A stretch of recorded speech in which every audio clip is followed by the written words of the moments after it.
Mani sauc Jovita Misule, man ir 73 gadi, un jau es no kādiem 6–7 gadiem krāju konfekšu papīrīšus. Man ir ļoti liela kolekcija. Laimas vien man ir kāds papīrīši, kādi 1000, bet man ir ārkārtīgi daudz arī citi.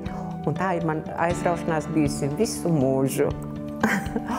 Un tā es tagad tādus senākos esmu atnesusi parādīt, lai arī citi redz, kādi ir kādreiz Laimai bijuši papīrīši, kādas konfektes ir bijušas. Ēdus es viņas neesmu, jo viņi ir vecāki pa mani. Manai omītei bija 6–7 gadi, ka viņi jau sāka krāt papīrīšus. Tas bija tūliņ pēc kara, konfekšu nebija. Papīrīšus tāpēc ļoti patika, ka redzēju, kādu uz ielas pacēlu. Senākais es tā rēķinu, tur gadi virsū nav, bet es domāju, varētu būt kādi 30. gadi. Man jau patika visvairāk tie ar tādām smukām bildītēm. Tur lāderī, tur bērniņi, ja tās pašas vecās, tur ir ar sniegu pārsliņa, tur tāda un tādas dāmas, dikti tādas, patika. Un varēja viņas cilāt un skatīties un priecāties, bet tagad jau citi laiki, citas aizraušanās. Man vismīļākais papīrīts ir ar saules puķi.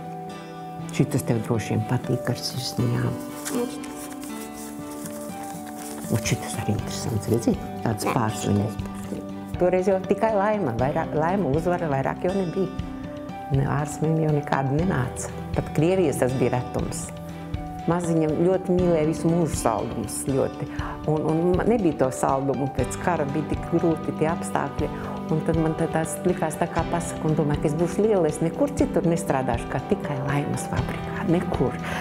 Bet tad jau, ka nāca lielāka meitene, tad domāju, ne, es varu arī citur strādāt, bet labi pelnīt. Tad es pirkšu Laimas konfektes. Laima man vismīļākā. Un šitas smuks. Man tie nebēdņi patīk. Un šits nebēdnis, un šitas nebēdnis. Ar kaķīts, tas ir ļoti skaists. Tas man liekas, tas vai nav viskaistākais. Un šitais suns nebēdnis ar lelli zobos. Tu arī nebēdnis? Uzcienā ar konfektēm, un es redzu tāds papīris, man lieku maliņā. Vienkārši, un izmest žēl.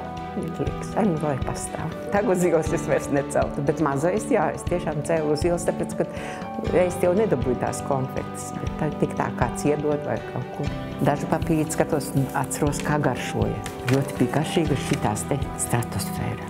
Tur piekšā tāds, tā kā pat nemāku izrunāt. Jā, konfekts man vispār visu mūžu bijusi liela vājība un slimība, un es apzinos, ka varbūt nav tik veselīga vai kā, bet vienalga man vienmēr ir tā garšojušas Laimas konfektes, ka man ļoti grūti bija atturēties. Un jaunībā man bija periods, ka es centos ieturēt diētu, un 20 dienas izturēju. Neēdu neko, gandrīz badā dzīvoju. Un tad pēkšņi, vēl 2 dienas bija palikušas, es eju pa Miera ielu, un tā smarža, kas nāk no Laimas fabrikas, es biju veikalā un gāju uz veikalu un pirku Laimas šokolādi. Laverīte arī ļoti mīlestīga.